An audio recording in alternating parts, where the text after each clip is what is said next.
Muito bem, bom dia a todos, buenos dias a todos.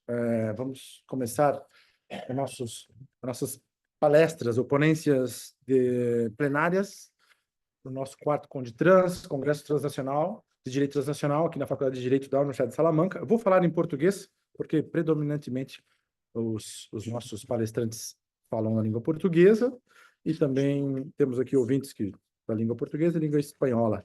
O nosso congresso, como ele é bilíngue, não há problema que nos painéis falem português, falem espanhol, por isso mantenho aqui o idioma português. Queria saudar os meus colegas, membros desse painel, dessa palestra plenária. Vou começar aqui pelo meu lado esquerdo, a professora Zélia Perdoná, que vem da Universidade de Mackenzie de São Paulo, e já vai nos comentar uma palestra, o seu tema de palestra sobre o ativismo judicial no Brasil, que é um tema de alta relevância e debate no Brasil, e ela, além de ser professora e também pertencer ao membro do Ministério Público da União do Brasil, também trabalha temas relacionados a questões judiciais e o embate do ativismo no Brasil. E tenho certeza que será importantíssimo essa sua palestra sobre direitos sociais e ativismo judicial no Brasil. E do outro lado, aqui no meu lado direito, temos a professora doutora Maria do Rosário Anjos, professora associada de Direito Público da Universidade Lusófona, no Porto, na mesma universidade que eu sou também docente. E a professora Rosário, além de ser professora, doutora, professora dos programas da licenciatura, mestrado, doutoramento, é também juíza árbitro em Portugal, trabalha muitas sessões de direito de matéria administrativa, direito público administrativo, direito da União Europeia, e etc. Vai falar para nós sobre o tema, as duas faces da dupla tributação na União Europeia, né? Na parte da manhã, a professora Marta falou sobre a questão de cooperação aqui na União Europeia. Vocês que vêm de fora talvez não tenha essa noção muito clara como funciona os organismos europeus, tanto a questão legislativa como também os próprios órgãos judiciais. E a professora Rosário vai falar sobre essa dupla titulação em matéria da União Europeia. Bom, então vou começar agora com a professora Zélia Perdoná. Vou passar a palavra para a professora Zélia.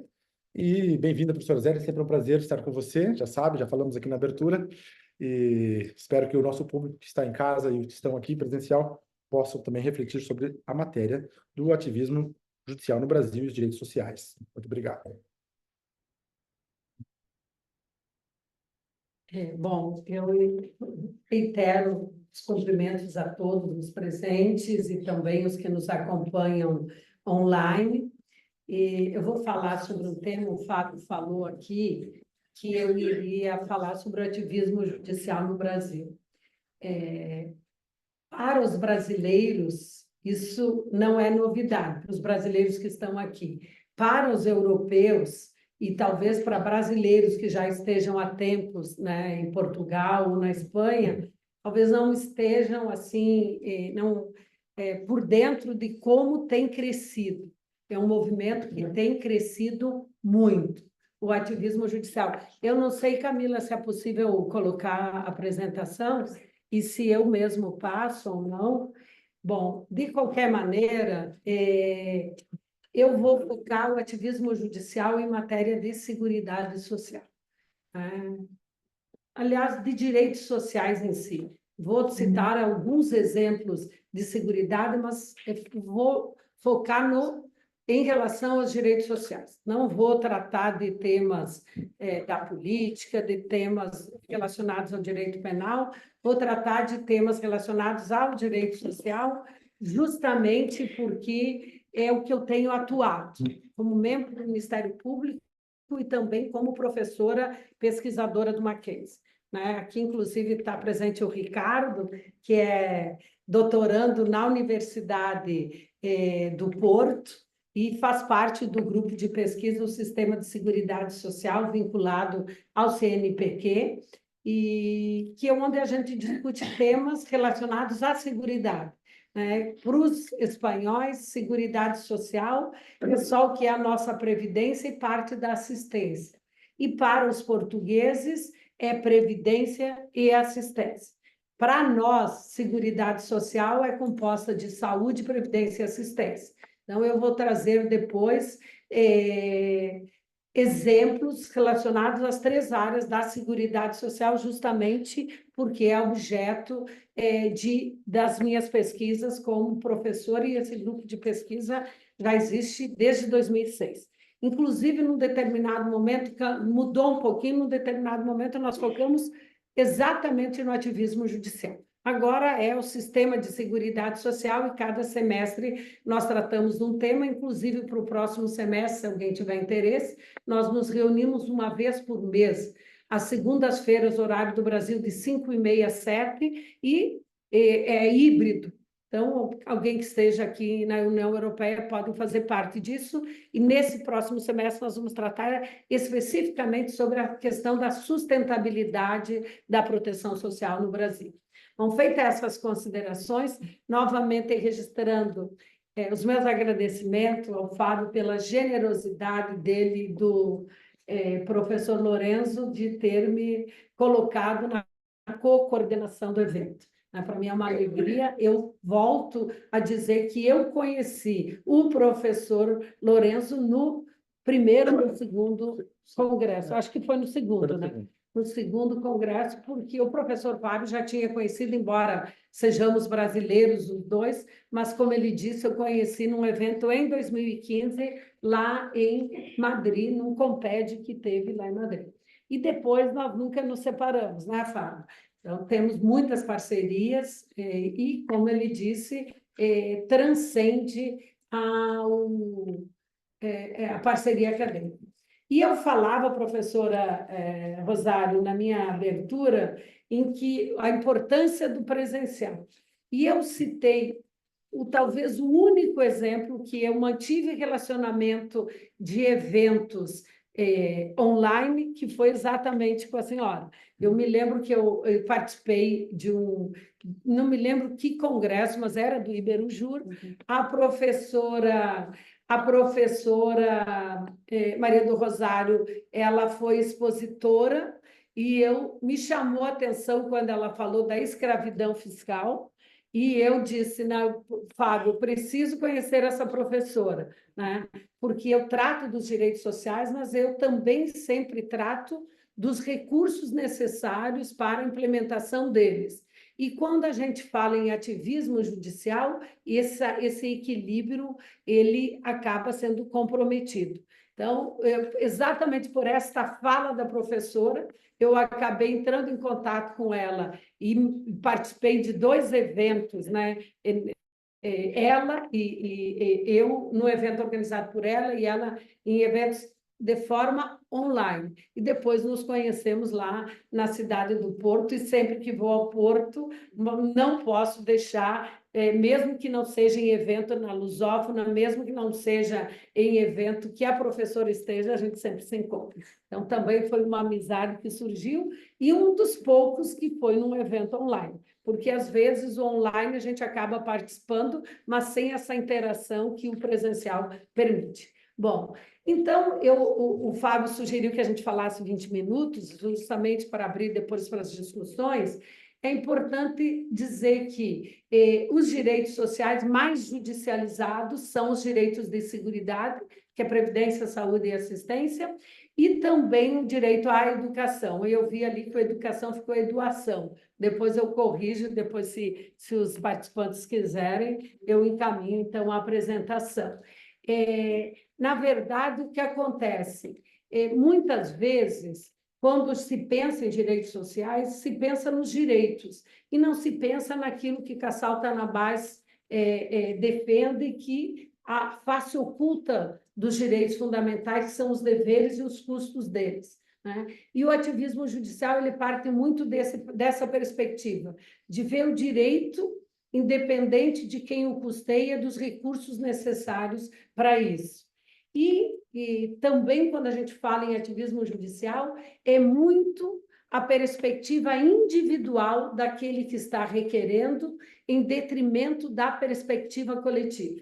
E aqui eu quero fazer um registro que lá no Mackenzie, coordenado pelo professor José Carlos Francisco, que o professor Fábio conhece, e a professora também conhece, porque participamos de algumas bancas juntas, nós temos um projeto de pesquisa que iniciou no ano passado, e a professora palestrou tanto no ano passado quanto nesse, que é segurança jurídica coletiva.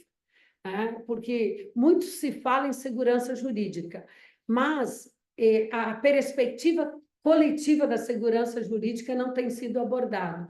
E quando eu trato a temática do ativismo judicial nos direitos sociais, eu entendo que a segurança jurídica muitas vezes fica comprometida em detrimento da segurança jurídica individual, porque se concede em detrimento do sistema, em detrimento dos demais. Não é que é um direito em face do Estado, porque o Estado só administra, os direitos. Na verdade, muitas vezes, então, por exemplo, o caso que eu vou citar aí de saúde, em que o Tribunal Regional Federal, onde eu e o Sérgio, que está aqui, o colega Sérgio, atuamos, foi concedido um tratamento em Miami para uma criança que custou $1.500.000 à época.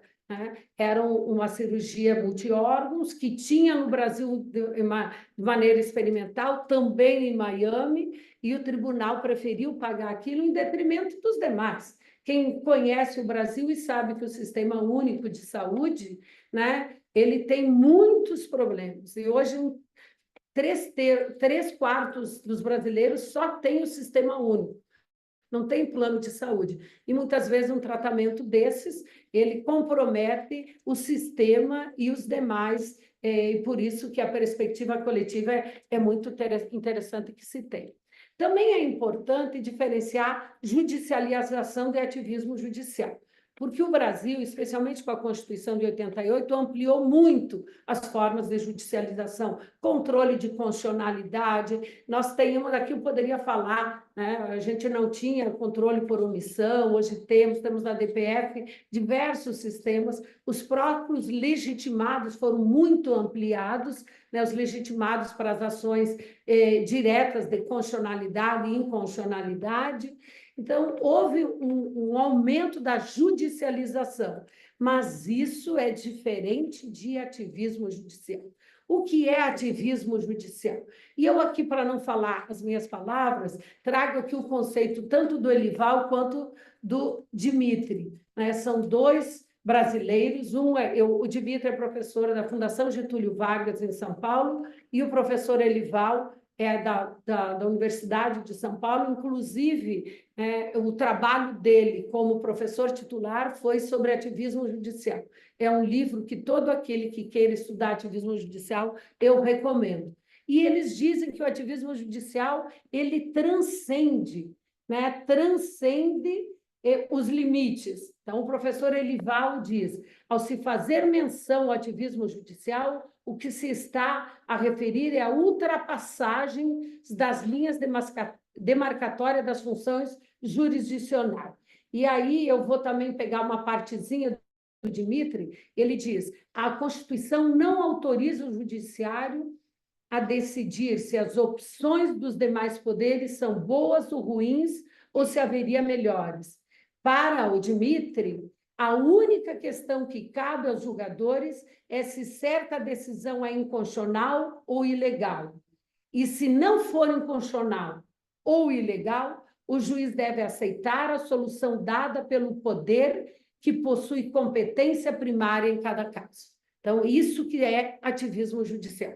Quando eu decido para além da lei, não é uma questão de interpretação, é uma questão de decidir diferente do que a decisão, do que a lei estabelece. E é importante porque, quando eu falo de direitos sociais, os direitos sociais surgiram, a professora Marta falava, dos 3 direitos da Declaração Francesa, liberdade, igualdade e fraternidade. Embora naquele contexto foram mais os direitos de primeira geração, que foram só eles que tiveram prevalência, na verdade, a igualdade revela especificamente os direitos de segunda geração, que são os direitos que eu estou tratando aqui, os direitos sociais. Então, os direitos sociais, eles vieram para igualar os sujeitos.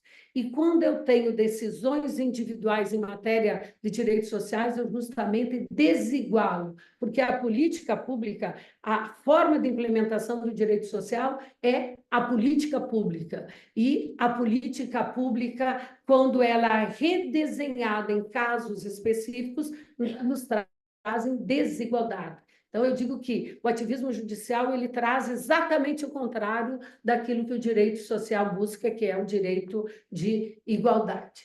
Bom, a Constituição Federal ela rola um conjunto de direitos sociais, nem há necessidade, eles são exemplificativos, mas desde a Constituição de 88 nós já tivemos 3 emendas constitucionais tratando, ampliando os direitos sociais, como se eles fossem números clausos. Né? Mas eles são números clausos, pelo entendimento da emenda, das emendas seria isso, mas na prática não são, e não são para ser efetivamente. Né? Até porque o artigo 5º, ao tratar dos direitos de liberdade, e que é interpretado em relação a todos os direitos do capítulo 2º, ele fala que não exclui outros direitos. Então, na verdade, eu entendo que essas emendas nem deveriam existir. O parágrafo único, inclusive, ele é objeto exatamente de uma emenda e que garantiu aquilo que dá um lastro para a vulnerabilidade, né? Todo brasileiro em situação de vulnerabilidade social terá direito a uma renda básica familiar.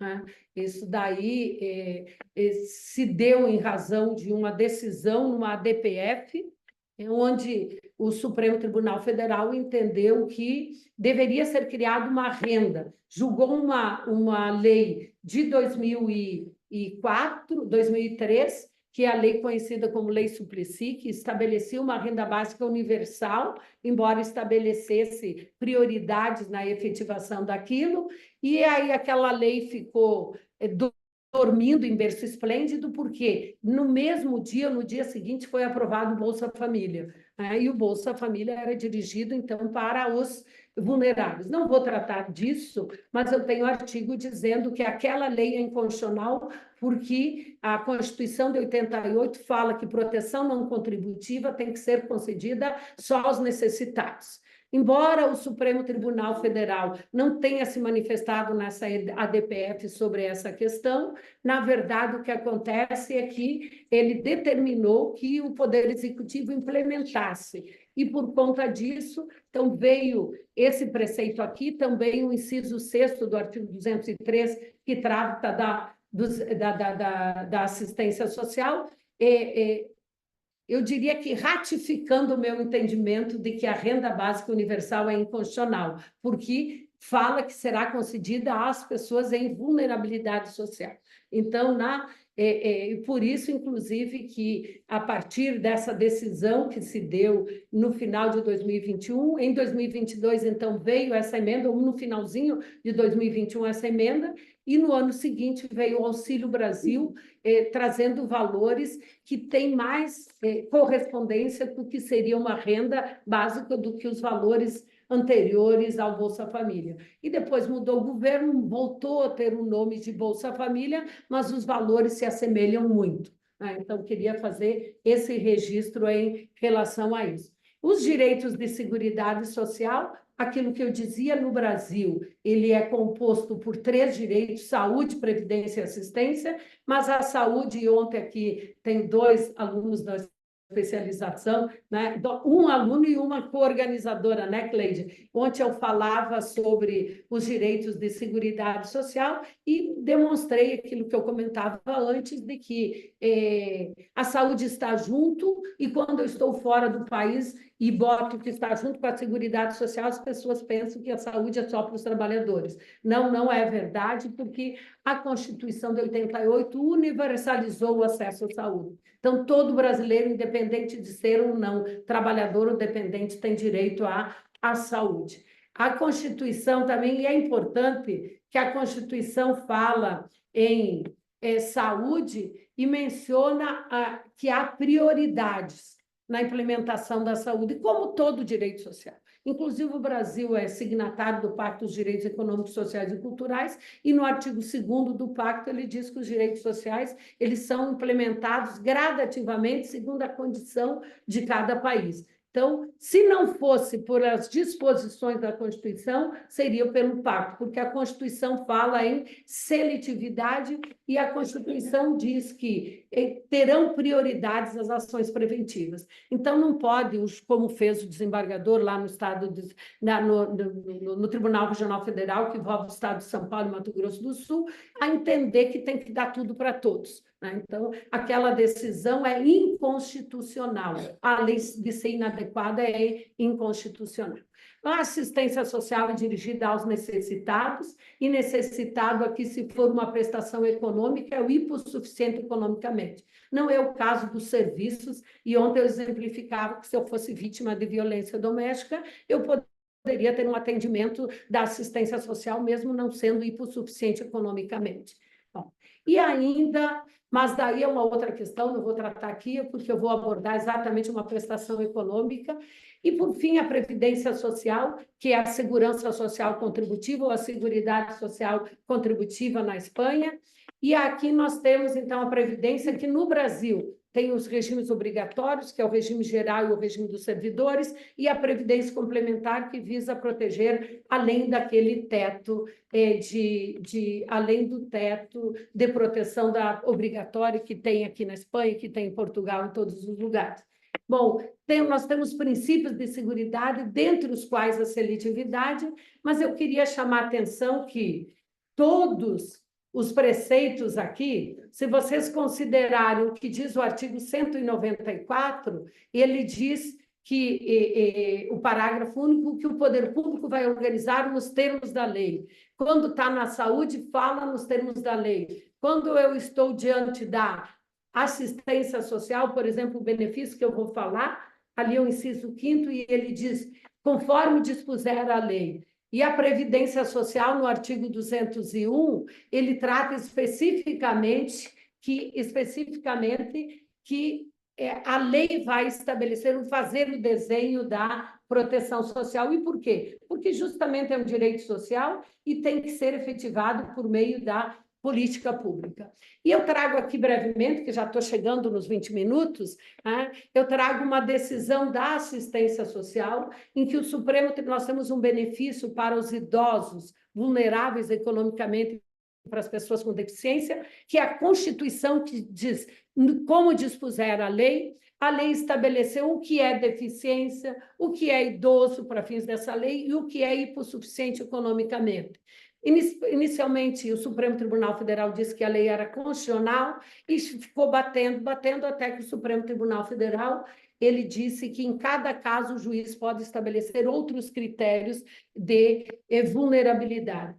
E aí, eles dizem, no caso concreto, eu atuo no 2º grau de jurisdição e eu garanto a vocês que não é o caso concreto, que é o subjetivismo do juiz. Porque se fosse o caso concreto, não poderia ter uma decisão na primeira instância e uma decisão na segunda instância, não. É o subjetivismo. E cada juiz diz o que quer. Ontem eu comentava aqui com a Cleide, que eu fiquei trabalhando até 1h30, e eu estava como fiscal do ordenamento jurídico, que eu sou procuradora da República, eu estava agravando de uma decisão do relator, onde ela pegou e afastou o conceito de família, né, e disse, eu não estou entrando na seara do Poder Legislativo, mas esse conceito não... Ou seja, ela entendeu que aquele desenho dado pelo legislador não era adequado e estabeleceu um outro conceito. E eu estava dizendo que esse conceito ele vai conversar com outras políticas da assistência social. Então, aquilo que foi excluído pela lei ali garante o Bolsa Família para parte daquela família. E que ela estava redesenhando e queria comprometer não só a própria proteção social daquela família em si, mas como o sistema como um todo. Eu ainda está aqui o recurso, porque eu terminei, como o pessoal trabalha até 7 horas lá, e eu terminei uma e pouco, então hoje eu vou protocolar justamente que é em relação a esse benefício. E eu quero dizer que o poder, na época da pandemia, o legislador aumentou o critério para meio salário mínimo. E o que fez o Supremo Tribunal Federal, inclusive o mesmo relator desta decisão, ele disse que aquela decisão do legislador era inconstitucional porque não tinha fonte de custeio prévio. Eu quero dizer que todas as decisões que passam por mim, todas não respeitam aquele limite dado pela lei. Então, não tem custeio prévio, porque um dos princípios da Seguridade Social é que não se pode ampliar ou criar proteção sem a correspondente fonte do custeio total. Inclusive, eu tenho um artigo onde eu digo, será que os recursos que determinam o pagamento de prestações dados pelo Poder Judiciário nascem árvores? Deve ser. Eu disse isso no artigo, porque é a mesma prestação, o Poder Legislativo tinha que pensar nos recursos prévios, o Poder Executivo, o Poder Judiciário não. E eu quero dizer que não é qualquer valor. Em 2018, o Tribunal de Contas da União ele fez uma auditoria e detectou, na época, era 500 e poucos bilhões de reais que a Previdência pagava e a assistência mais 80 e poucos, que só em relação à Previdência Social, 115 bilhões, 15% dos benefícios. Então, imagine hoje, no ano passado, foi pago pelo INSS 904 bilhões de reais. 15% disso dá uns 135, 140 bilhões de reais em matéria de decisões judiciais. Talvez uns 40, 35 seja erros da autarquia previdenciária, e o resto é generosidade do poder que compromete, e agora nós estamos vendo que comprometem a execução de políticas públicas. No sistema de saúde, eu comentei aquela decisão, é essa que eu trouxe aqui, e finalmente na Previdência Social, professor, estou terminando, nós temos uma prestação daquele que se aposenta por invalidez e que necessita do auxílio permanente de um terceiro, com um acréscimo de 25%. Da aposentadoria por invalidez. O Poder Judiciário, só o Supremo que barrou, mas todas as instâncias, o Superior Tribunal de Justiça entendeu que deveria estender para as outras aposentadorias, né? Inclusive, essa decisão que eu comento é do Superior Tribunal de Justiça, e a ministra relatora, que inclusive foi minha colega no curso Marcato, ela dizia que, na verdade, era justo, né, estender para os outros, porque violava a isonomia. E no artigo eu apresento, inclusive é um artigo publicado na revista da Universidade Católica do Porto, que está de acesso livre na internet, Ativismo Judicial e Seguridade Social, onde eu comento esse julgamento, e eu dizia que a justiça que a ministra, né, relatora, entendia que estava fazendo era uma injustiça. Por quê? Porque não abrangia aos benefícios assistenciais, que são os mais vulneráveis, e nem os pensionistas. Enfim, eu estou concluindo, eu sou assim, muito crítica como pesquisadora e como membro do Ministério Público do Ativismo Judicial, porque, a despeito de fazer justiça, no meu entendimento, acabam redesenhando e comprometendo efetivamente aquilo que eu denomino justiça e comprometendo a sustentabilidade da proteção social, não só para as atuais gerações, aqui os tempos muito breves, muito próximos, como para as futuras, porque do orçamento da União, apenas 4% não é despesa obrigatória. E eu entendo que logo, logo nós vamos chegar a 100% disso. Então, é uma preocupação que nós, da academia, temos que ter, né? Porque se nós quisermos conservar direitos para o futuro, nós temos que repensar essa prática, que é uma prática no Brasil muito comum, e quando eu falo ativismo judicial, não é só dos juízes. Inclusive, nas decisões, por exemplo, nessa de saúde, um colega meu, lá da Procuradoria Regional de São Paulo, deu parecer favorável, e entendendo, inclusive, que seria injusto e que a Constituição garantia a saúde para todos, numa interpretação equivocada e contra os princípios da Constituição, fizeram justiça ao caso, mas em detrimento de muitos outros. Muito obrigada, professor Fábio. Desculpa que passei um pouquinho, e quero dizer para a professora Maria do Rosário que é uma alegria dividir mais essa mesa com a senhora. Muito obrigada. Muito obrigado, professora Zélia, pela sua muito esclarecida palestra, palestra aqui plenária do nosso quarto Conditrans. E já vou passar para a professora Rosário, professora Maria do Rosário, eu tinha apresentado antes. Ela é professora da Faculdade de Direito e Ciência Política da Universidade Lusófona do Porto e vai nos falar sobre as duas faces da dupla tributação na União Europeia. Temos vários tributaristas aqui, então podemos até ter debate mais adiante. Bem-vinda, professora Rosário, a palavra é sua. Muito obrigada a todos, muito obrigada pelo convite para estar aqui convosco, é sempre um prazer, é um gosto, mais uma vez, estar aqui com a professora Bélia a dividir esta sessão. Desejo a todos um congresso muito enriquecedor. Pela minha parte, vou tentar ser sucinta, porque o tema que eu trago aqui é extremamente complexo. Na verdade, é muito mais complexo do que a apresentação que eu aqui trago. Como falar de um tema muito complexo, se não simplificá-lo? Por ser tão complexo, nós estamos praticamente, não diria no grau 0, mas no grau 1 da concretização de um objetivo que é essencial para a União Europeia, que é a harmonização fiscal. É claro que isto é um tema que nos levava uma imensidão de tempo a debater, é controverso, além de mais, e, portanto, eu vou focar nos aspectos essenciais para percebermos o problema e para tentarmos encontrar um fio condutor para a solução. Às vezes também se complica voluntariamente, intencionalmente, uma temática quando não se quer encontrar a solução. É uma forma hábil, politicamente muito hábil, para justificar uma falta de lei, uma lei de má qualidade, uma lei com falhas e, portanto, uma ineficiência do sistema. Ora bom, então o tema que eu vos trago, as duas faces da dupla tributação na União Europeia, começa por chamar a atenção para um paradoxo logo no título da apresentação. Dupla tributação na União Europeia. Não é estranho? Se afinal nós fazemos parte de uma União Europeia há tantos anos, 27 países já, e continuamos a ter na União Europeia um problema de dupla tributação. Isto é muito estranho.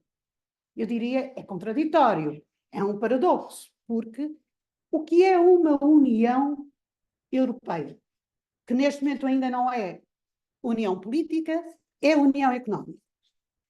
Para além da pauta aduaneira comum, para além de um grau de integração económica máximo, só nos falta o passo para a União Política.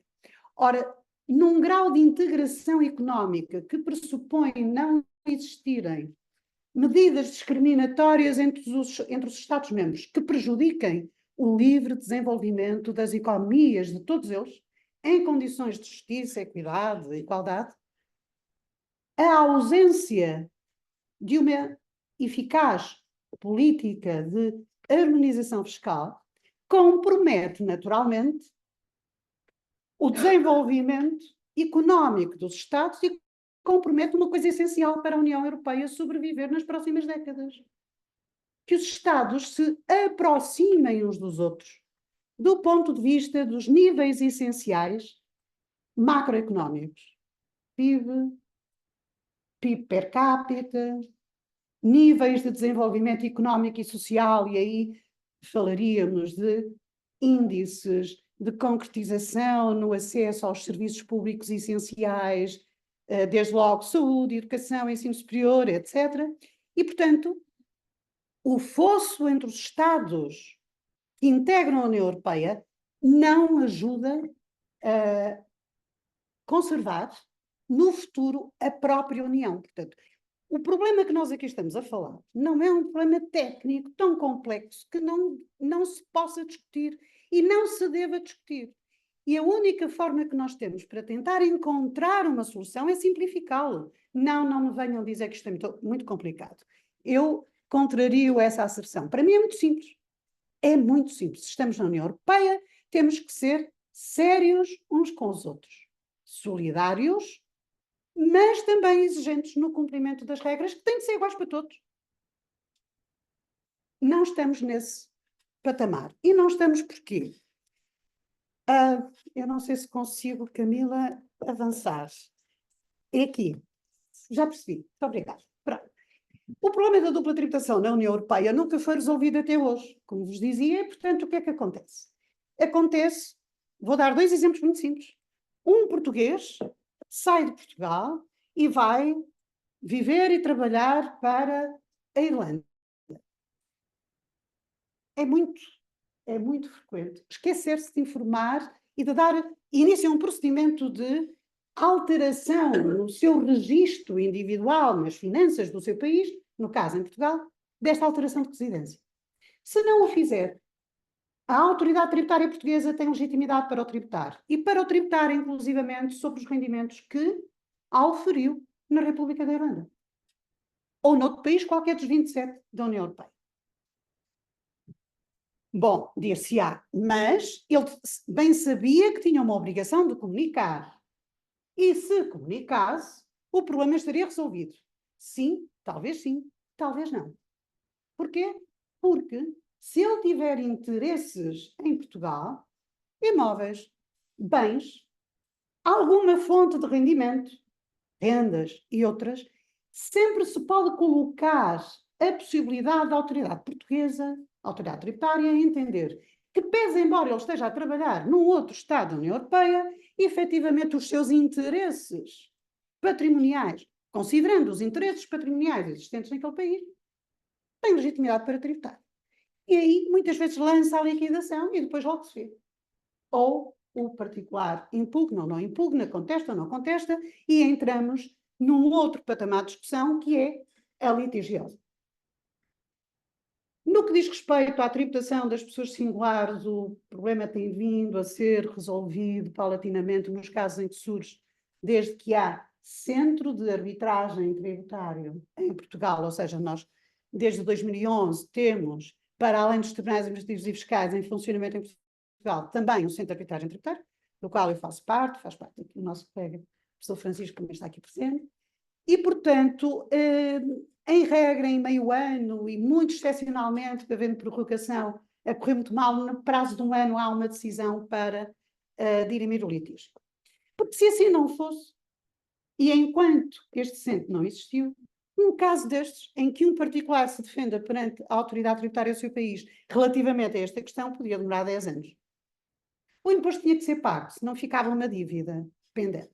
Bom, mas como vos dizia, no plano da tributação das pessoas singulares, as coisas já não estão tão agressivas como estavam há 15 anos atrás, ou há 20 anos atrás. No plano, contudo, da tributação do IRC, nós temos legislado na União Europeia através de umas diretivas que são muito orientadas para resolver a dupla tributação dos rendimentos distribuídos pelas sociedades afiliadas às sociedades mãe e tal, portanto, grandes negócios, mega negócios, o interesse das empresas gigantes. A diretiva, contudo, é um instrumento que obriga os Estados-membros a legislar internamente para adotar as medidas que a diretiva indica. E muitas vezes a diretiva indica algumas dessas medidas como imperativas e outras não. E deixa uma larga margem de livre apreciação, quase sempre, para que os Estados, depois nas regulamentações internas, possam ajustar a sua lei de acordo com aquilo que consideram ser mais o seu interesse nacional. Há política, o que é da política, que concorda inteiramente com o que a professora Zélia há pouco disse. Há um princípio que nós não devemos violar em condição alguma, sob pena de fazer pôr em perigo o Estado de Direito, que é o princípio da separação de poderes. Portanto, quando a União Europeia legisla por diretivas, bem sabe que vai dar aos Estados-membros a possibilidade destes internamente fazerem a transposição da diretiva com ajustes, com soluções que podem ser diferentes na Espanha, em Portugal, na Estónia, enfim. Por vezes, um ou outro regulamento, normalmente regulamentos, eu diria tímidos, porquê? Porque então chegamos à vaca sagrada, aquilo que é intocável, que não se pode pôr em causa a soberania fiscal dos Estados-membros. Na verdade, nós queremos todos fazer parte da União Europeia, mas queremos conservar uma coisa, o dinheiro. Falava há pouco a professora Marta, sigam o rastro do dinheiro. O dinheiro efetivamente é o motor do mundo e não vale a pena. É só não conhecer o ser humano para pensar que possa ser de maneira diferente. O dinheiro. Todos os governos querem, por um lado, receber subsídios da União Europeia durante décadas a fio, por vezes bem empregos, tantas vezes mal empregos, mas não querem de maneira nenhuma abrir mão da sua receita fiscal, em parte que seja, aceitando uma lei fiscal que possa ser harmonizada no seio da União Europeia. Portanto, tudo isto é muito ténue, é tímido, dá-se um passo em frente e 3 atrás. E é só ler os documentos, as diretivas, e percebemos isso. Não, nenhum governo de nenhum Estado-membro, em época alguma, esteve disponível para se sentar numa mesa de negociações e dizer, ok, se nós fazemos parte da União Europeia, nós devíamos ter um código de IRC único. Há mínimos. Um código de IRC único. Mas o Estado de Desenvolvimento da Economia em Portugal não é igual ao Estado de Desenvolvimento da Economia na França. Não, não é. Por este andar não vai ser nunca. Nós, tendo um código único, podíamos ter normas, como aliás temos, e dos presentes, basta conhecer o código de IRC português, ou o espanhol, ou o francês, ou o alemão, ou o italiano, são todos iguais. Regra, 200 exceções. Desculpem o meu exagero. A regra é esta, mas depois nas exceções é que vem realmente o importante daquele regime jurídico. E, portanto, não vejo que fosse impossível, falta a vontade política, porque todos os governos querem sempre a mesma coisa. O dinheiro da União Europeia, sim, e o dinheiro dos contribuintes nacionais também. Depois é uma questão de termos governos mais eficientes, menos eficientes, governos que conseguem governar com menos dinheiro, com um Estado menos gordo, com um Estado mais pequeno, precisam de menos meios e, portanto, libertam a carga fiscal dos seus contribuintes. E outros não, que sistematicamente só sabem governar com muito dinheiro, que, por sinal, normalmente esbanjam. Normalmente esbanjam. E não vale a pena fazer um grande exercício, não, isto não exige um grande exercício intelectual. É que nas nossas vidas particulares, quando nós temos mais dinheiro na conta, às vezes gastamos mais facilmente. E assim são os governos, não é? E quando governam bem durante 2 anos, governam pessimamente nos 2 seguintes para ganhar a eleição a seguir, e realmente estamos neste drama. Isto é complicado, é uma situação que, obviamente, pode comprometer o futuro da União Europeia, mas é mais grave ainda quando afeta a vida das pessoas. O caso de estudo que eu aqui trago é um caso de uma empresa. E, portanto, vamos deixar, apesar de tudo, a questão da tributação das pessoas singulares, porque senão, reparem, em cada imposto nós encontramos problemas de dupla tributação e de má articulação das leis dos diferentes países.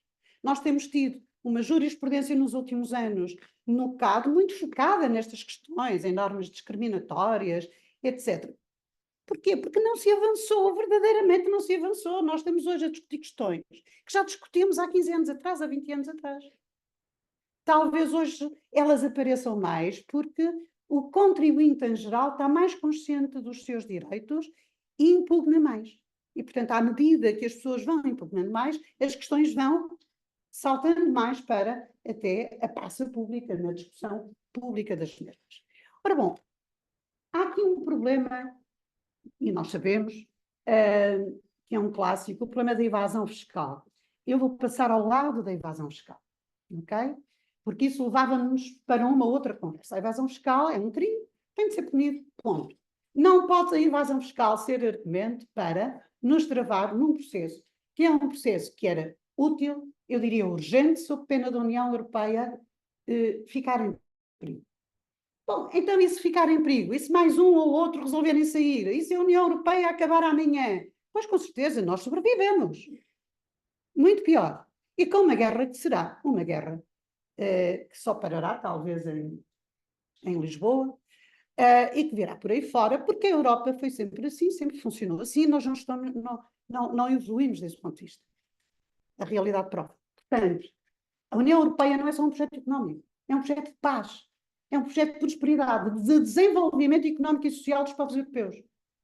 A economia é um instrumento. A economia é um instrumento, mas não a podemos ignorar, porque se este instrumento falhar, onde não há pão, todos ralham, ninguém tem razão. É um velho provérbio português. Indiscutível, incontornável. É mesmo assim. Portanto, ou nós garantimos aos povos europeus bem-estar, que eles sintam que isto vale a pena, ou, obviamente, os nacionalismos vêm por aí fora e toda a gente quer regressar ao passado. Bom, avançando, há 3 questões muito importantes. Eu vou só mencionar, porque o tempo passa a correr, um pouco em cada uma delas, para deixar o resto para... Porquê as 2 faces da dupla tributação? Porque nós quando falamos em dupla tributação, efetivamente estamos sempre a falar numa moeda, como todas as moedas, com uma cara e uma coroa, não é? Temos a dupla tributação jurídica, quando o sujeito é o mesmo. Temos a dupla tributação económica, quando o sujeito é outro, mas o rendimento é o mesmo. E nós temos as duas na União Europeia. Temos este problema, quer problema em que o mesmo sujeito é tributado 2 vezes em 2 países diferentes, quer um outro problema. O sujeito é diferente, porque aqui foi uma sociedade que obteve rendimento, a sociedade tem os seus sócios, o rendimento, uma vez distribuído aos sócios, vai ser de novo tributado. Dupla tributação económica. Uma e outra são fáceis de resolver, as soluções, o direito fiscal encontrou-as há décadas. Falta o quê? Vontade política, só. Depois temos, de facto, as 2 faces que, do meu ponto de vista, são mais responsáveis pelo estado em que estamos, que é a da soberania fiscal e a da concorrência fiscal. Eu há pouco falava-vos dos Estados, dizendo, pois, todos querem a mesma coisa, receber subsídios e subsídios e subsídios da União Europeia. Eu falo vindo de um país que tem sido um dos grandes beneficiários desses subsídios, por vezes em excesso. Muitos dos governos do meu país, se tivessem tido menos dinheiro da União Europeia, tinham governado melhor o país. E hoje Portugal estava muito melhor. O dinheiro vicia. Também, quando é em excesso, prejudica, às vezes mais quando é excesso, porque se governa muito pior. O que nós precisamos é de acabar com os subsídios, ir acabando com os subsídios, fazendo com que os Estados não precisem deles. Para mim, como cidadã portuguesa, acho quase humilhante que ao fim de tantos anos de Portugal na União Europeia, nós continuemos a precisar tanto dos subsídios da União Europeia. É um fracasso da nossa geração. Já não devíamos precisar. Esses subsídios deviam estar reservados talvez para outros países, que curiosamente lá entraram há menos tempo, com graves problemas de desenvolvimento económico e social e que nos estão a ultrapassar. Porquê? Porque são mais eficientes. Têm Estados mais eficientes. Descobriram, por último, a economia de mercado. Talvez a tenham descoberto num estádio mais puro e talvez tenham conseguido melhores resultados por isso. O grande busilis da questão, sabem, não é só a parte da soberania fiscal, é também uma outra. Aqueles que são mais despesistas e menos bons governantes agarram-se à soberania fiscal. Os outros que são muito eficientes a governar e muito desenvolvidos na União Europeia agarram-se ao argumento de que nós somos gastadores e despesistas. E que, portanto, não podem alinhar em harmonizar a legislação com os países do Sul, nem pensar. Sabem porquê? Porque nos fazem uma concorrência fiscal desleal. E sim, estou a falar de países como Irlanda, mas mais do que a Irlanda, estou a falar de países como a Holanda, os Países Baixos, a própria Estónia, Letónia, enfim, os novos países aderentes, que têm todos taxas de imposto sobre o rendimento das empresas que são um verdadeiro convite à deslocalização das empresas para esses países. Reparem, estou a atacar ou a criticar? Não, eles estão a fazer a coisa certa do ponto de vista deles. Das duas, uma.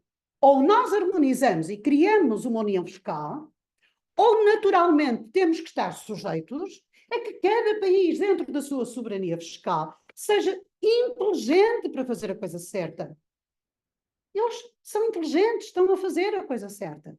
Claro, quando Portugal precisou de ajuda há uns anos atrás, os finlandeses foram contra nós, os holandeses foram contra nós. Nós tivemos que desenvolver um trabalho diplomático tremendo para conseguir aprovar o memorando com a Troika.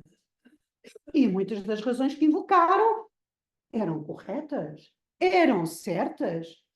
Gastadores, despesistas, até houve um ministro das Finanças que disse, pois, em Portugal gostam de beber uns copos e gostam de outras coisas que o senhor disse e que eu não vou repetir. E é verdade, gostamos de beber uns copos espanhóis também, identificamos bem nisso. Bem-ajam por isso. Entramos numa matéria muito delicada. Concorrência fiscal. Eu digo desleal por uma razão. Porque é óbvio que se num país, ou em 5 ou em 6, na União Europeia, a taxa de IRC for 10%, 15%, se no meu país são 25, 26, 30, 31, efetiva, é óbvio que qualquer empresário, mais do que isso, qualquer investidor estrangeiro, se tiver que escolher um país da União Europeia para investir, não vai escolher Portugal. Bom, é caso para dizer ao governo português, meus senhores, façam o mesmo. Deixam os impostos. Bom, esta é uma conversa difícil. Que em Portugal logo vai suscitar uma oposição brutal à ideia de descer os impostos de tributação sobre as empresas. Há aqui del rei que estamos a tentar tirar aos pobres para dar aos ricos, quando não é nada disso. Por cada empresa que se desloca de Portugal para a Estónia, nós perdemos postos de trabalho, perdemos rendimento das famílias, sustento das famílias e vamos perder pessoas, porque obviamente se o trabalho, o emprego se desloca para esses países, como é óbvio, a geração mais formada e com mais capacidade intelectual de Portugal está mais de 50%, segundo a última estatística da Fundação Alexandre Soares dos Santos, está no estrangeiro e uma grande parte em países da União Europeia. Curiosamente, os países da União Europeia com melhores salários, melhores condições de vida que os atraem, não são os países que têm taxas de IRC mais elevadas. E isto também é uma evidência. Então, o que é que nos falta? É que realmente, para esses países mais desenvolvidos, a concorrência fiscal é uma causa de enriquecimento. São ricos. Pois, haviam de ser pobres, não? Pois se usam o instrumento fiscal para cativar o investimento, para desnatar os países que, enrolados numa discussão ideológica e política, quando ela devia já estar muito mais ultrapassada, se deixam arrastar com uma política fiscal que é discriminatória contra si próprios. Quer dizer, de facto, eu assumo. Só temos que nos queixar de nós próprios. Porque se temos soberania fiscal, o instrumento está nas nossas mãos. Eu costumo dizer isto. E, francamente, se fosse governante, falo-ia, por isso nunca serei governante, talvez. Não governava há pouco tempo. Seria logo alvo de um impeachment, como se diz no Brasil. Era muito simples. Qual é a taxa de IRC mais baixa? E qual é o país da União Europeia que a tem? Fazemos igual. Concorrência fiscal desleal na União Europeia. Escandalosa. Certo? E isso, de facto, é discriminatório. Bom, um último tópico. Uma face visível que justifica a face oculta, que impede uma verdadeira harmonização fiscal na União Europeia. E eu estou quase a terminar. De facto, costuma-se dizer que quando vemos um barco à vela, ele move-se e achamos que é a vela que o move. Não é? É o vento. Mas o vento não se vê. E nós aqui estamos precisamente face a um problema que é jurídico, mas o jurídico tem as soluções. Eu, como jurista, se fizer parte de uma comissão que vai elaborar diplomas legislativos em matéria fiscal, pergunto ao poder político, meus senhores, como é que é? O que é que querem fazer? Qual é a taxa mínima, a taxa máxima? Quais são os benefícios fiscais que querem consagrar na lei? Porque essa é uma decisão política, não é de jurista. Digam-me e eu passo para texto legislativo. não é? É exatamente isso. Portanto, o jurídico aqui é a ferramenta. O jurídico aqui não tem culpa no cartório, desculpem lá. A lei está mal feita, corrige-se a lei, melhora-se. Não, a culpa não é da lei, a culpa é da falta de vontade política. Por vezes a lei é ambígua porque a falta de vontade política, com a intenção de fazer parecer que queremos ir por aqui, quando queremos ir por ali, dita um texto de lei ambíguo e que muitas vezes o jurista quase não sabe como o aplicar quando o caso concreto surge. Ora bem, a face visível é de facto a grande discussão da soberania fiscal. Não estará aqui nenhum membro de nenhum governo da União Europeia, porque eu sei, tenho a certeza que a seguir ia ser bombardeada com críticas. Eu responderia a todas já agora, porque ainda vivemos em liberdade de expressão. Mas aquela é a face visível, mas não é aquilo que dita as opções na União Europeia. O que realmente dita, o que impede a verdadeira harmonização na União Europeia é uma política de concorrência fiscal desleal que os países mais ricos têm feito sobre os países mais pobres, a desnatar mais pobres. Volto a dizer, a culpa é nossa, não é deles. A culpa é nossa, ok? Não há nada pior do que tentar desculpabilizar o erro. A culpa é nossa. Porém, os dados mostram. Eles estão mais ricos, claro que estão mais ricos. Porque a riqueza se vai transferindo daqui para lá. Agora até os recursos humanos. Portanto, não, a esperança começa a desaparecer. Aqui para os PIGs. Até o acrónimo é deprimente. Mas é assim que nos designam, não é? Foi assim que nos batizaram. E para concluir, temos um problema sério no plano processual. Porque havendo um caso de dupla tributação no seio da União Europeia, os instrumentos para resolverem são escassos. E vou dar-vos um exemplo. 5 minutos? 5 minutos? 5 minutos? Pronto. Um exemplo muito simples e um exemplo real. Um estudo de caso. Caso Bento e Teixeira. É uma empresa portuguesa, uma pequena empresa de prestação de serviços de medicina dentária. Escolheram mal, muito mal. Mas escolheram ser uma sociedade de direito português. Direito que lhes assiste. São 3 médicos portugueses. Constituem a sociedade em Portugal. Claro, no plano dos princípios, como devia ser, como deve ser. Escolheram ser portugueses. Que a sua sociedade fosse uma sociedade de português.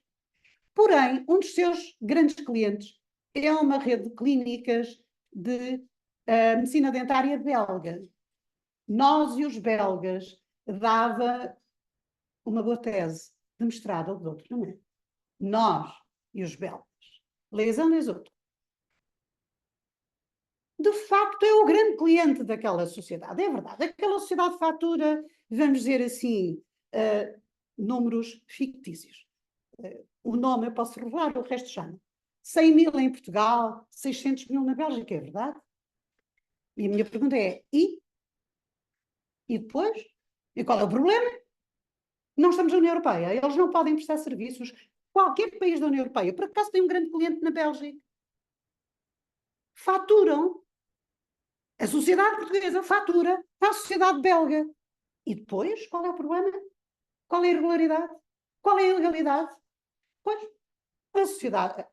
Assim sucederam as coisas até que ao 5º ano a autoridade tributária belga percebeu que havia ali uns médicos portugueses muito bons, por sinal, que estavam a faturar muito a uma rede de clínicas na Bélgica.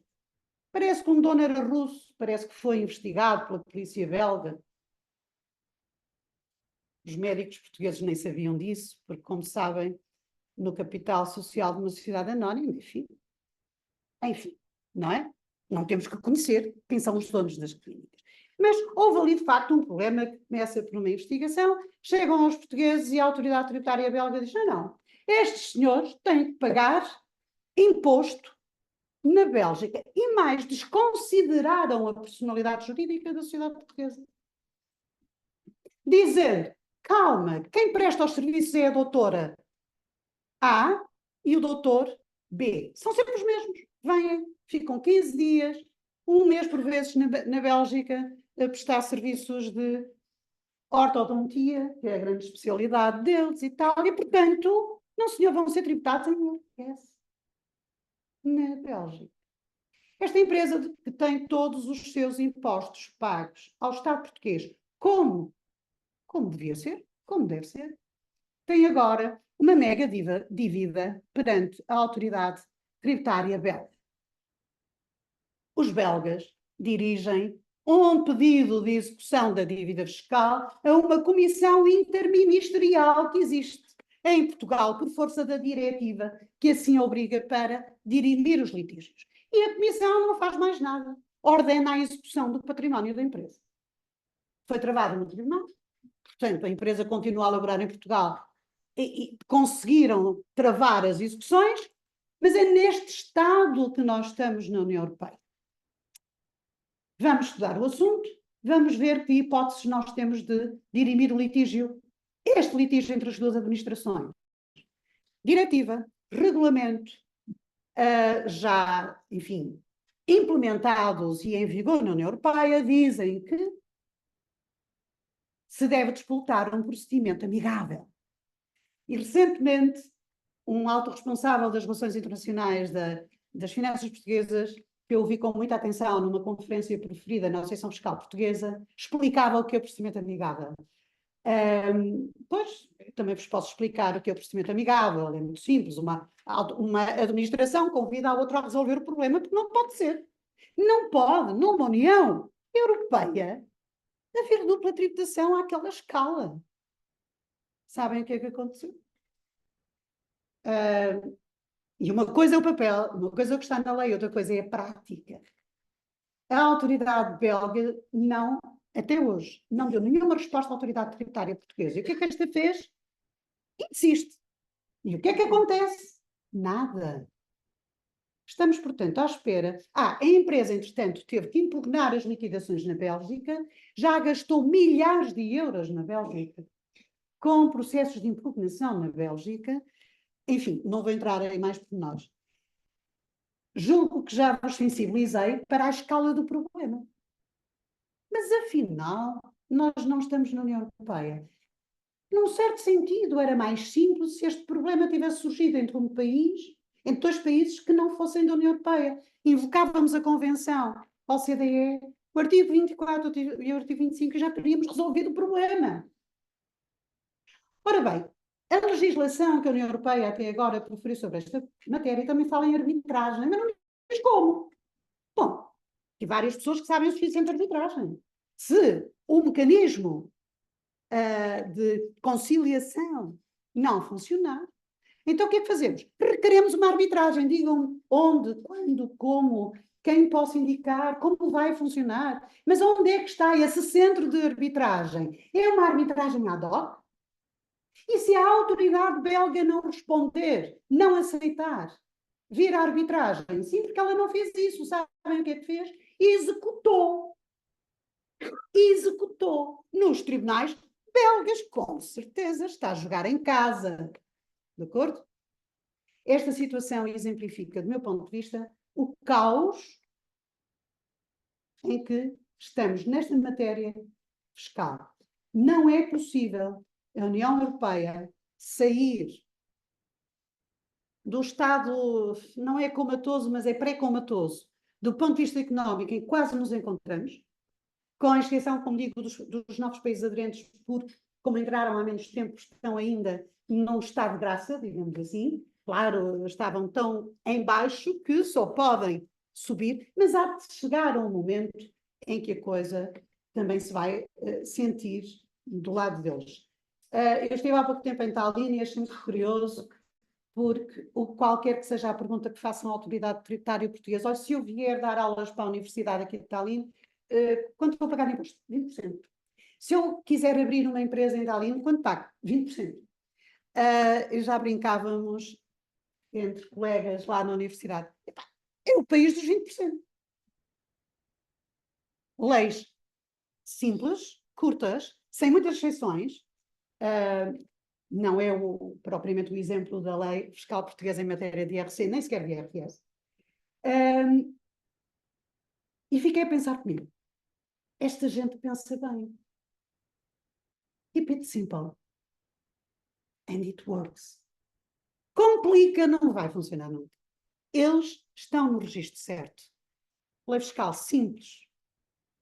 Todos. Se todos pagarem 20% e não ocorrer concorrência fiscal desleal nem evasão fiscal, como ocorre, e alguma da evasão fiscal é tão inteligentemente planeada que é difícil às autoridades apanhar e conseguir criminalizar a conduta, que atenção, há linhas muito ténues, há planeamento fiscal agressivo que pode eventualmente passar por legal, o ônus da prova está sempre do lado do Ministério Público, de quem acusa, portanto, as provas desaparecem, a investigação demora anos e anos e anos e anos. Há arguidos que morrem, há outros que desaparecem e a culpa fica solta. Não, não é por aí. Nós não podemos achar que os tribunais vão resolver todas as ineficiências do sistema legislativo, muito menos as do sistema executivo, e menos ainda aquelas que dependem de uma predisposição de vontades. A 27 é difícil? Não é impossível. Nós temos chegado, temos caminhado, temos chegado a grandes feitos noutras áreas do direito. Se não chegamos a melhores conclusões no que diz respeito à harmonização fiscal, é simplesmente porque não interessa a alguns Estados. E outros também não querem, porque, uma vez ganhando as eleições, the pie is good. A tarte é boa. E agora? And now is our. Agora é nossa. Portanto, enquanto nós estivermos no poder, a tarte é nossa, vamos partilhá-la. Bom, esta ideia da partilha da tarte é uma ideia muito anglo-saxónica, pela linguagem simples, no simples dizemos tudo. É evidente que um caso como eventualmente este que eu aqui vos trouxe, da Sociedade de Medicina Dentária, era tão fácil de resolver. A sociedade fatura 700 mil, 100 em Portugal, 600 na Bélgica, vamos partilhar a tarte. Bélgica cobraria na proporção da riqueza com que contribuiu para a sociedade. Era uma partilha. Partilhar a tarte. A ideia é correta. Só que nenhuma das administrações o quer fazer. A nossa está em desvantagem, porque se eles ganharem o processo que está nos tribunais belgas, eu diria, meus senhores, com grande probabilidade vão ganhar, não? Imaginem uma final do europeu, Espanha-Inglaterra, com árbitro inglês ou com árbitro espanhol. Ninguém aceita, pois não? Ninguém aceita. Era só o que faltava. Claro que não. Que ganha o melhor, de todo modo, nunca com um árbitro de alguma das nacionalidades em campo. Portanto, é o que está a passar no caso em concreto. Se eles ganharem, a nossa autoridade tributária vai levar um processo lá em Portugal. Sim, porque a empresa não pode ser duplamente tributada. Eu diria, daqui por 20 anos, se houver um congresso em Salamanca e se eu estiver viva para vos contar como foi, talvez cá venha dizer-vos como é que o caso terminou. Vai demorar.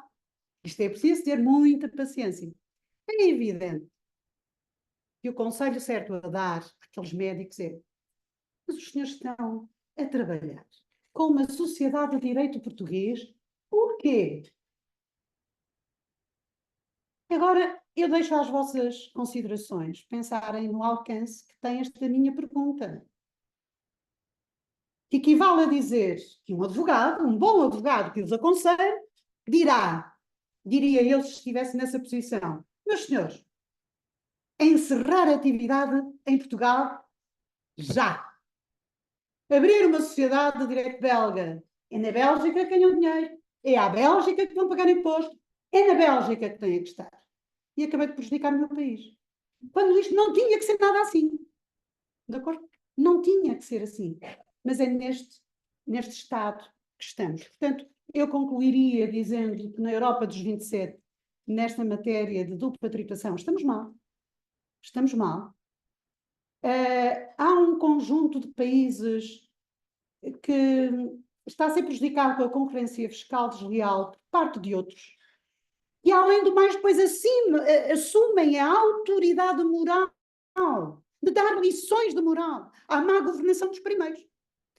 Mas concluo dizendo que a culpa é destes. E, no caso, como eu sou portuguesa, com grande pena reconheço, a culpa é nossa. Não é só Portugal que está nesta situação, obviamente.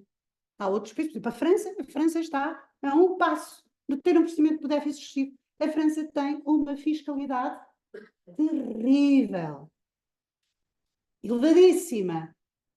Obviamente que a economia francesa, mais cedo ou mais tarde, vai sentir, já sente, muita deslocalização e, portanto, estamos, de facto, muito mal. Solução: é imperioso harmonizar. E, para terminar mesmo, harmonizar não é a etapa última de ter um código de IRC único. Eu gostava, não só um código de IRC único, como um código de IVA único, como um código de IRS único, eu gostava. Mas sei que isto é uma utopia, talvez, um sonho, enfim, é ir longe demais. Bastava harmonizar. Mas harmonizar com inteligência e com boa fé. Algo que não tem existido nas últimas iniciativas legislativas da própria União Europeia. Muito obrigada. O resto estarei disponível para as questões que quiserem. Muito bem, muito obrigado, professora Maria do Rosário Anjos, por esse tema tão difícil, né, de tratar, na área de tributária, mas que com certeza deixa os participantes com as interrogações aí para nós discutirmos nos painéis. Não vamos ter tempo para debate, agora já é 1h12 da tarde, nosso programa vai até 1h da tarde, fazemos um intervalo, peço desculpa aos nossos palestrantes, porque a Universidade de Salamanca, eu já estou aqui desde 2016, eles são muito restritos nos tempos, né? Se nós chegarmos às 7 da noite, não terminar os nossos painéis, eles mandam literalmente para fora. Já aconteceu isso no primeiro congresso e eu aprendi a lição no primeiro dia. Então, nós vamos fazer o seguinte, vamos fazer agora um intervalo. Nos painéis, depois que as pessoas estiverem presentes, vocês podem fazer as perguntas lá, se sobrarem tempo e tal. Vocês fazem as perguntas para os professores. Temos um painel, por exemplo, próximo aqui de extrajudicialidade, a partir das 3 da tarde. Depois, são 3 salas seguidas, A, B e C. Essa aqui é a sala A B, a sala B que está no outro lado do corredor, e a sala C. Então, vocês olhem o programa, já vou fazendo essas pequenas considerações. Na sala, por exemplo, às 3 da tarde, depois começa o painel 2, na sala B, com o professor Paulo Júnior Trindade, professor Walter Mauro do Carlos, e, de novo, às 3 da tarde, né, são A, B, C, a sala C, do outro lado do corredor, direito internacional e direito mercantil, comigo, a professora Cláudia, a professora Maria Camacho, do Peru, e a professora Isabelle Dias, do Brasil. Vamos fazer sempre 3 painéis em simultâneo, presencial e online, ao mesmo tempo, né? Quem fala presencial, fala aqui nas salas, as 3 salas, e quem estiver online em casa, fala a partir da sua casa. Tem um intervalo entre 5 e 5h15 tem um intervalo, então eu vou pedir aos moderadores para serem restritos no tempo, como eu estou sendo agora, né? Porque, de fato, nós temos que seguir o horário. O horário, porque a faculdade que tem as suas regras, nós obedecemos. Às 5h15 da tarde, começa depois os painéis 4, 5 e 6. Moderadores, por exemplo, do painel 4, online, está a professora Lara Cachico e o professor João Emílio Reis. E a professora Zélia vai moderar esse painel. E depois temos o painel B, 5h15 às 7 da tarde. Pode ver que é 5h15 às 7. Então, vocês terão 1h45. Os últimos moderadores terão 1h45. Porque às 7 horas eles fecham a faculdade. Vai vir aí o conselheiro, o secretário, ele vem aqui e manda fechar a porta. Então, eu quero que vocês, meus colegas, sejam mesmo obedientes no tempo, 10 minutos para cada um, quem vai falar, né? Esses 10 minutos valem tanto para o coautor, se estiver online ou presente, falem com eles para eles cumprirem os 10 minutos. E às 7 horas, então, e aí depois a painel B, C, C, no último painel é com a professora Maria João Moura, a professora Bárbara Magalhães, que eu penso que estão presentes também. Estão aqui, 5h15, 17 na sala C, as duas professoras. Também peço também para o moderador, é o único responsável para o cumprimento do horário. Então, o moderador tem toda a autoridade para fechar o painel, pedir para o autor parar de conversar, vocês têm que ter total autoridade, e os moderadores, todos vocês. E eu peço que vocês também me ajudem, porque eu sou responsável aqui perante a faculdade, né? Ribeirão Júlio. Às 9 da noite, vamos ter o nosso jantar. Aqueles que se inscreveram, pagaram o pagamento, às 9 da noite lá no Colégio Fonseca, Colégio Maior Fonseca, fica subindo aqui, dá para ir a pé, mais ou menos 15 minutos andando, ou pega um táxi, daqui lá, 4 euros de táxi, também é perto. O Colégio Fonseca é o colégio do século XVI, muito lindo, um lugar que nós fizemos o nosso primeiro congresso lá no Colégio Fonseca. Também tem salas de aula, mas tem um restaurante lá dentro. Vocês escolheram os menus, já está tudo reservado. São 38 pessoas que reservaram, né, o jantar. Então, esses 38, se você, o 39 quer ir, eu digo, pode ir, mas chegar na hora tem que ver se o cozinheiro fez a comida, né? Mas 38 está garantido. 38 está garantido, e aqui na Europa, o cozinheiro às vezes não gosta de fazer o 39, o prata mais, né? Mas às vezes consegue convencer. Então, digo para vocês, quem não se inscreveu, corre o risco, né, de não ter comida. E é isso. A gente divide o prato. A gente divide o prato. Eu estou na dieta, divido o prato. Mas nada, agora podemos almoçar, por exemplo, aqui no refeitório da faculdade aqui embaixo, onde vocês tomaram café. Ali também tem comida, pratos combinados, né? Eles fazem pratos na hora, 9 euros, mais ou menos o preço do prato. Do outro lado aqui da rua também tem umas restaurantes que fazem comidas rápidas. Nós vamos ter, então, até as 3 da tarde. Eu pediria para vocês chegarem, por exemplo, 10 para as 3 dentro da sala de aula já. E às 3 horas da tarde o moderador já começar a falar. Porque o tempo corre contra nós, mas nós estamos aqui para fazer um bom trabalho, né? Fazer uma interação muito boa entre todos nós. E eu tenho certeza que serão 2 dias aí interessantíssimos. Muito obrigado. Ô, Fábio, deixa eu dizer que essa rua aqui, da frente da faculdade, é a Marista. Aí você segue para lá, não dá 500 metros, 600 por colégio, é muito próximo. Tá? É aqui que tem no Colégio Maior. É aqui, ó, nessa rua da frente da faculdade. Frente da faculdade, vai para reto. lá, umas 4 quadras, e logo tem uma avenida, atravessa a avenida, é muito próxima. Eu acho que dá 600 metros daqui, é muito próximo. Ok. Tá? Então vamos para o intervalo. Vamos chamar todos para vir aqui tirar uma foto. Todos. Eu queria fazer um registro do professor Francisco, que está aqui, porque a gente não é... as parcerias não se dão só quando a gente conhece. Né? O professor Francisco, foi ele e mais 4 professores foram ao Brasil, o professor Fábio me ligou e eles generosamente foram ao Mackenzie, fizemos um belíssimo seminário. Queria fazer, a professora registrou a presença dele, eu também quero, dizer que como é bom esses encontros, né? Porque eles geram não só os conhecimentos que a gente tem aqui, mas por meio de nós, como foi o caso do professor Francisco, que eu conheci pelo professor Fábio.